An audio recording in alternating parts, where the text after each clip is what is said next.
Press में आपका स्वागत है। मैं हूं आपके साथ आयुषी शर्मा। आइए नजर डालते हैं आज की ताजा खबरों पर। से सरपंच हर बार जीते हैं और इस बार भी जीतेंगे। पिछले वाले पूरे किए गए कामों का ऐलान करते हुए जनता को दिया है संदेश। रहवासी भी पसंद करते हैं, जीत के लिए तैयार हैं।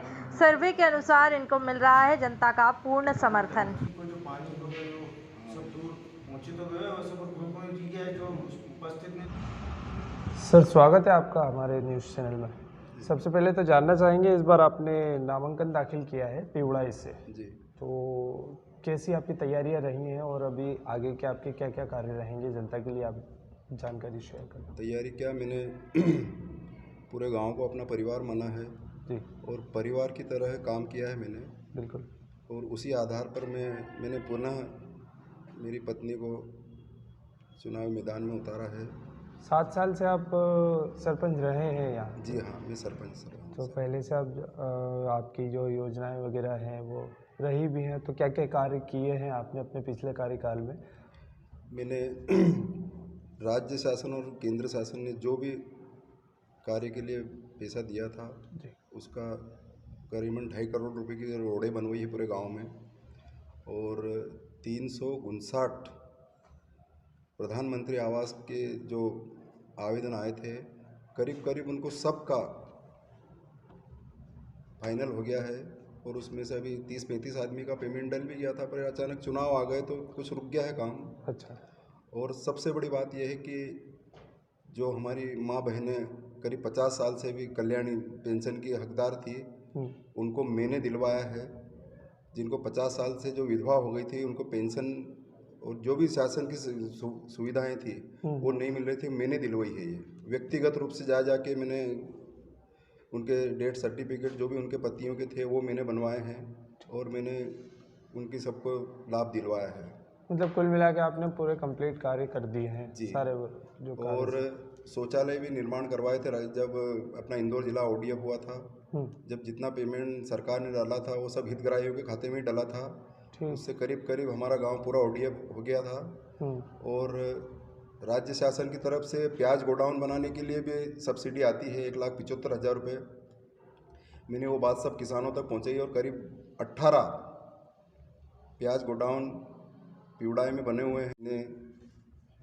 नल जल योजना का काम करीब करीब पूरा हो चुका है और 70% गाँव में नल के द्वारा पानी पहुंच चुका है। 30% का रह गया है, तो वो थोड़ा बहुत परेशानी आ रही है, लेबर की समस्या आ रही है, तो वो भी 2-4-8 दिन में पूरा हो जाएगा। हमारा गांव पूरा पानी की तरफ से भी एकदम निर्भर हो जाएगा, आत्मनिर्भर हो जाएगा। ठीक है। और शिक्षा के क्षेत्र में आपने क्या क्या कार्य करे? शिक्षा के क्षेत्र में मैं हर परिवार को, किसी को कुछ भी समस्या है उसके लिए मैं हमेशा तत्पर रहता हूँ। कोई भी बच्चा हो या बच्ची हो, उनके लिए, सबके लिए मैं हमेशा खड़ा रहता हूँ। ये थोड़ी सी यहाँ स्कूल की बाउंड्री की समस्या थी, तो स्कूल की बाउंड्री मैंने करवाई है बढ़िया से। शमशान घाट हमने बहुत बढ़िया प्यारा शमशान घाट है हमारा पिवड़ाई का। माननीय सांसद महोदय ने, मंत्री जी ने और पूर्व विधायक ने भी हमारे यहाँ पैसा दिया था। वो पूरी बाउंड्री हो गई है और एक श्रद्धांजलि भवन भी बना है। और उसमें सबसे बड़ी बात है कि हमने बगीचा बहुत प्यारा बनाया है पिवड़ाई में। बगीचा बना दिया आपने, घूमने के लिए जो जगहें होती है उस जी, वो शमशान घाट में बगीचा है। आपके प्रतिद्वंदी कितने हैं अभी फिलहाल आपके सामने? अभी तो 7 आदमी हैं, 7 कैंडिडेट लड़ रहे हैं। तो कितने आश्वस्त हैं अपनी जीत को लेकर? मैं पूरी तरह से आश्वस्त हूँ, मेरे काम के आधार पर पूरी तरह से आश्वस्त हूँ कि 100% मेरे गांव को मैंने परिवार माना है और मेरे को पूरा गांव आशीर्वाद देगा ही सही। क्या कहना चाहेंगे जनता को, कुछ खास बातें आपकी तरफ से? बस मैंने यही है कि मैंने कभी किसी को भी मेरे घर से निराश नहीं जाने दिया है। मान लो कोई सुबह भी उठ के आ गया तो मैंने उसका स्वागत किया है। ऐसा नहीं कि सुबह सुबह उठ के आ गया किसी को मैंने दुत्कारा या कुछ भी, ऐसा कभी भी 7 साल में और उसके पहले भी मैंने ऐसा कोई व्यवहार नहीं किया कि जिसके कारण मुझे कोई भी वोट नहीं दे। मेरे को, मेरे परिवार को और मेरी पूरी पार्टी को, सबको वोट देंगे से और जनता हमको फिर से एक बार जिताएगी। आपका नाम? मेरा नाम दिनेश चौधरी, ग्राम पिवड़ाई, जिला इंदौर, मध्य प्रदेश।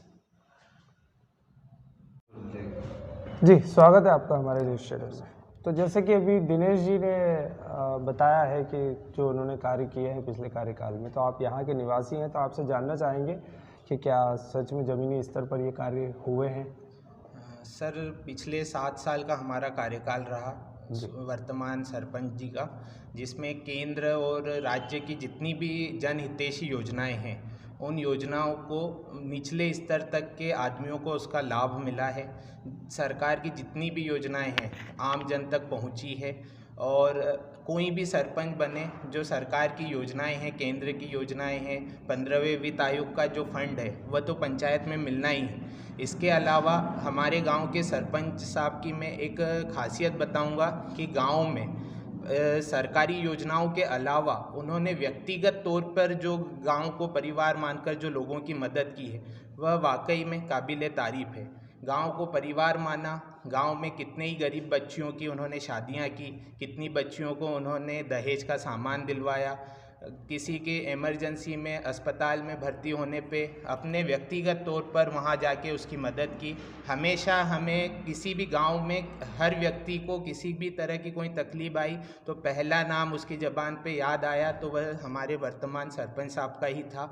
उन्होंने गांव में बहुत अच्छे कार्य किए हैं और सिर्फ विकास के और इन जनहितैषी योजनाओं के मुद्दे पर ही एक बार दोबारा हम जनता से अपना आशीर्वाद लेने आए हैं, और हमें पूर्ण विश्वास है कि हमने जो कार्य किए हैं उसके बदौलत हमें एक बार और जनता चुनेगी। और एक और ख़ासियत है कि इन 7 वर्षों में हमारे सरपंच साहब के द्वारा और हमारी पूरी टीम के द्वारा गांव में एक भी गलत कार्य नहीं किया गया, न किसी गलत कार्य का सहयोग किया गया।